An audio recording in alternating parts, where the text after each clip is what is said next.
HNS food સ્ટેશનમાં તમારું સ્વાગત છે। આજે આપણે ચોકો ખજૂર બાઇટ્સ બનાવીશું।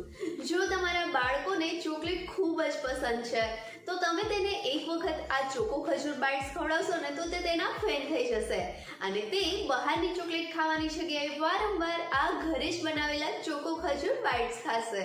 તો ચાલો તેને બનાવવાની શરૂઆત કરીએ। ચોકો ખજૂર બાઇટ્સ બનાવવા માટે સૌથી પહેલાં એક વાસણમાં 1 કપ બદામ લઈ લેશું। હવે આ બદામને સતત ચમચા વડે હલાવતા મીડિયમ ટુ લો ફ્લેમ ઉપર રોસ્ટ કરીશું। રોસ્ટેડ બદામ ચોકો ખજૂર બાઇટ્સમાં ઉમેરવાથી તેમાં મસ્ત ક્રન્ચીનેસ આવે છે અને સાથે રોસ્ટેડ બદામનો મસ્ત ફ્લેવર પણ આવે છે।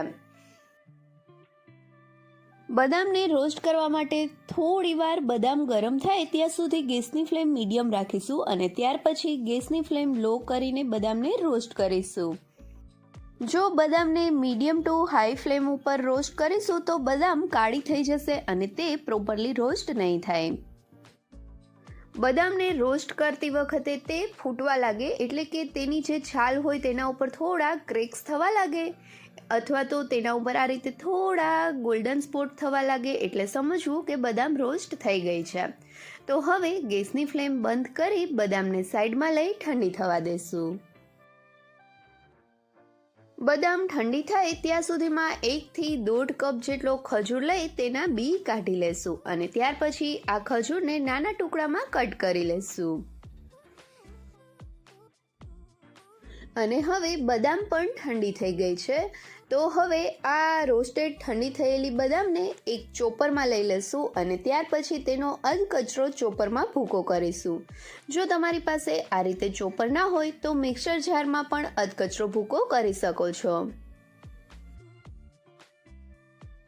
હવે અહીંયા જોઈ શકાય છે કે બદામનો અધકચરો ભૂકો થઈ ગયો છે તો આ રીતે ચોપરમાં અથવા તો મિક્સી જારમાં કોઈ પણ રીતે તમે બદામનો ભૂકો કરી શકો છો। એ સિવાય જો તમારી પાસે આ રીતે મેન્યુઅલ ચોપર હોય તો તેમાં પણ ભૂકો કરી શકો છો।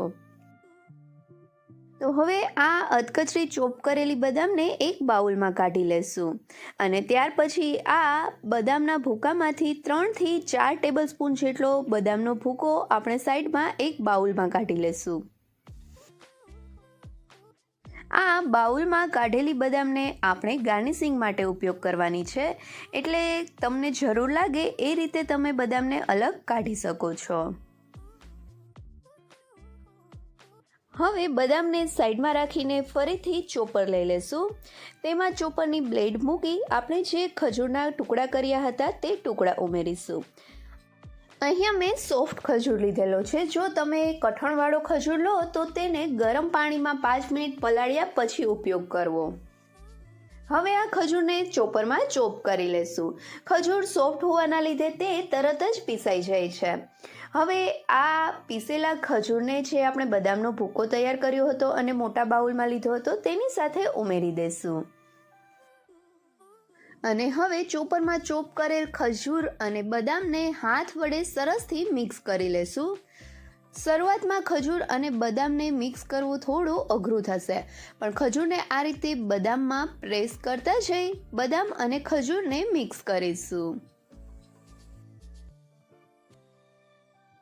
હવે અહીંયા જોઈ શકાય છે કે ખજૂર અને બદામ સરસ રીતે મિક્સ થઈ ગયા છે તો હવે હાથને થોડું ઘીવાળો કરી લેશું અને હવે હાથમાં થોડું ખજૂર બદામનું મિક્સર લઈ તેને બંને હથેળી વડે આ રીતે ગોળ ફેરવતા આ રીતે લંબગોળ ચોકલેટનો શેપ આપીશું।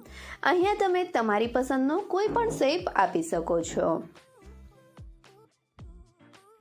અહીંયા જોઈ શકાય છે કે હાથ વડે પ્રેસ કરતા આ ચોકલેટનો શેપ ખૂબ જ ઇઝીલી અપાઈ ગયો છે તો તેને એક પ્લેટમાં રાખી દેશું અને આ જ રીતે બાકીના બધા મિક્સચરમાંથી ચોકલેટનો શેપ આપીને તૈયાર કરીશું। આ રીતે બધી જ ચોકલેટને શેપ અપાય ત્યાં સુધીમાં જો હજી સુધી તમે મારી ચેનલને સબસ્ક્રાઈબ નથી કરી તો નીચે આપેલા સબસ્ક્રાઈબ બટન પર પ્રેસ કરો અને બાજુના બેલ આઇકન પર ક્લિક કરો જેથી તમને મારા નવા વિડીયોનું નોટિફિકેશન મળતું રહે। હવે અહીંયા જોઈ શકાય છે કે બધા જ મિક્સચરમાંથી આ રીતે ચોકલેટનો શેપ આપીને તૈયાર થઈ ગઈ છે. તો હવે તેને ઠંડી કરવા માટે ફ્રીજમાં અડધી કલાક માટે રાખી દેશું. અડધી કલાક પછી અહીંયા મેં ડાર્ક ચોકલેટને ખમણીને તેનો ભૂકો કરી લીધો છે. હવે તેને આપણે ડબલ બોઇલ મેથડથી ઓગાળીશું. તો તેના માટે અહીંયા એક તપેલીમાં મેં પાણી ગરમ કરીને લઈ લીધું છે. તેના ઉપર આ બાઉલ રાખીશું. અહીંયા આ બાઉલ પાણીમાં ના અડે તેનું ખાસ ધ્યાન રાખો. હવે ચોકલેટને ચમચી વડે હલાવતા ચોકલેટને ઓગાળી લેશું. જો તમારી પાસે માઇક્રોવેવ હોય તો તેમાં પણ તમે ચોકલેટને ઓગાળી શકો છો. માઇક્રોવેવમાં ચોકલેટ ઝડપથી ઓગળી જશે. આ રીતે ડબલ બોઇલ મેથડથી ચોકલેટને ઓગાળવામાં થોડો વધારે ટાઈમ લાગશે. ચોકલેટ ઓગાળતી વખતે જો વચ્ચે જરૂર લાગે તો પાણીને ફરીથી ગરમ કરી લેવું.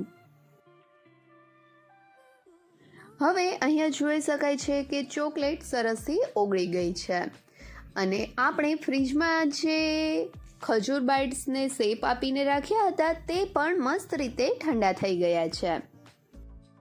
તો તેને સાઈડમાં રાખી દેશું અને એક પ્લેટ ઉપર બટર પેપર પાથરીને મેં લઈ લીધું છે. તેને પણ એક સાઈડ રાખી દેશું. બટર પેપરની જગ્યાએ તમે ફોઇલ પેપર પણ પાથરી શકો છો. હવે ઠંડા થયેલા ખજૂર બદામના બાઇટ્સને ઓગાળેલી ચોકલેટમાં ઉમેરીશું અને ત્યાર પછી તેને આ રીતે ચોકલેટથી કોટ કરી દેશું. હવે ચોકલેટથી કોટ કરેલા આ ખજૂર બાઇટ્સને આ રીતે ફૂંકની મદદથી ચોકલેટમાંથી બહાર કાઢી તેને બટર પેપર ઉપર મૂકી દઈશું. ખજૂર બાઇટ્સ આપણે અડધો કલાક માટે ફ્રીજમાં રાખીને ઠંડા કરી લીધા હતા એટલે તેના ઉપર ચોકલેટ જોઈ શકાય છે કે ઇઝીલી કોટ થઈ જાય છે. તો હવે આ જ રીતે બધા જ ખજૂરના બાઇટ્સને ચોકલેટથી કોટ કરીને બટર પેપર ઉપર ગોઠવી દઈશું. હવે બધા ખજૂર બાઇટ્સ જોઈ શકાય છે કે ચોકલેટથી કોટ થઈ ગયા છે. તો હવે ચોકલેટને સેટ થવા માટે તેને ફ્રીઝમાં અડધાથી પોણા કલાક માટે રાખી દઈશું. અડધાથી પોણા કલાક પછી ડાર્ક ચોકલેટને ફરીથી આ રીતે ઓગાળી લેશું અને આ ઓગાળેલી ડાર્ક ચોકલેટને પાઇપિંગ બેગમાં ભરી લેશું જેથી આપણે જે ચોકો ખજૂર બાઇટ્સ ઉપર ડેકોરેશન કરવું છે તે ઇઝીલી થઈ જાય. પાઇપિંગ બેગમાં 2 થી 3 ટેબલસ્પૂન જેટલી ચોકલેટ ઉમેરવાની છે. બાકીની ઓગાળેલી ચોકલેટ આ જ રીતે બાઉલમાં રહેવા દેશું. હવે આપણે જે ખજૂર બાઇટ્સને ચોકલેટથી કોટ કરીને ફ્રીઝમાં રાખ્યા હતા તેને ફ્રીઝમાંથી બહાર કાઢીને જોઈએ તો અહીંયા જોઈ શકાય છે કે ચોકલેટ સરસથી સેટ થઈ ગઈ છે.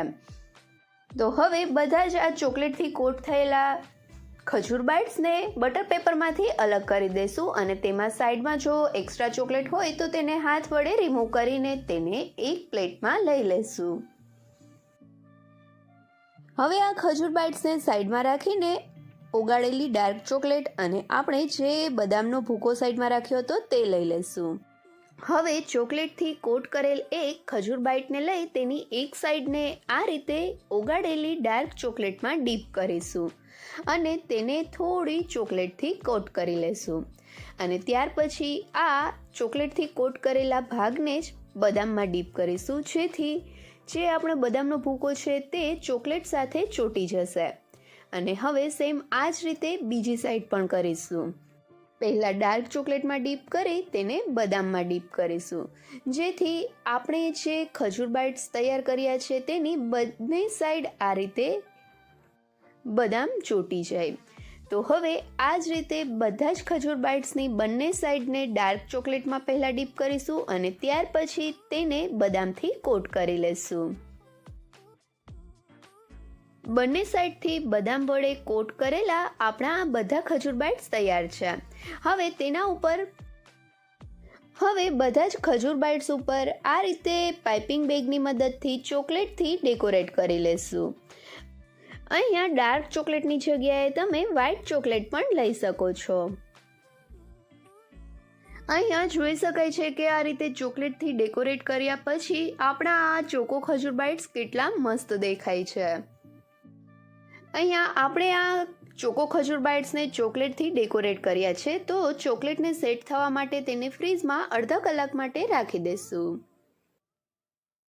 અડધી કલાક પછી આપણા આ ચોકો ખજૂર બાઇટ્સને ફ્રીઝમાંથી કાઢીને જોઈએ તો જોઈ શકાય છે કે ચોકલેટ મસ્ત સેટ થઈ ગઈ છે અને આપણા આ ચોકો ખજૂર બાઇટ્સ કેટલા મસ્ત દેખાય છે.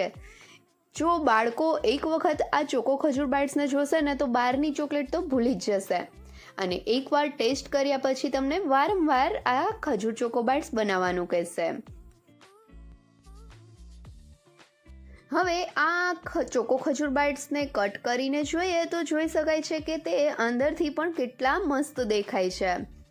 તો હવે આ ચોકો ખજૂર બાઇટ્સને સર્વિંગ પ્લેટમાં સર્વ કરીશું. તો હવે બહારથી ચોકલેટ લાવવાની જગ્યાએ તમે ઘરે જ આ હેલ્ધી રીતે ચોકો ખજૂર બાઇટ્સ બનાવજો અને બાળકોને ખવડાવજો. બાળકો ચોકલેટની સાથે સાથે ખજૂર અને બદામ પણ ખાશે. તો તમે આ રેસીપી બનાવીને મને કહેજો કે તમને મારી રેસીપી કેવી લાગી. જો રેસીપી ગમે તો વિડીયોને લાઇક કરજો અને તમારા ફ્રેન્ડ્સ સાથે શેર પણ કરજો. અને હા, મારી ચેનલને સબસ્ક્રાઈબ કરવાનું ભૂલતા નહીં. Thank you so much.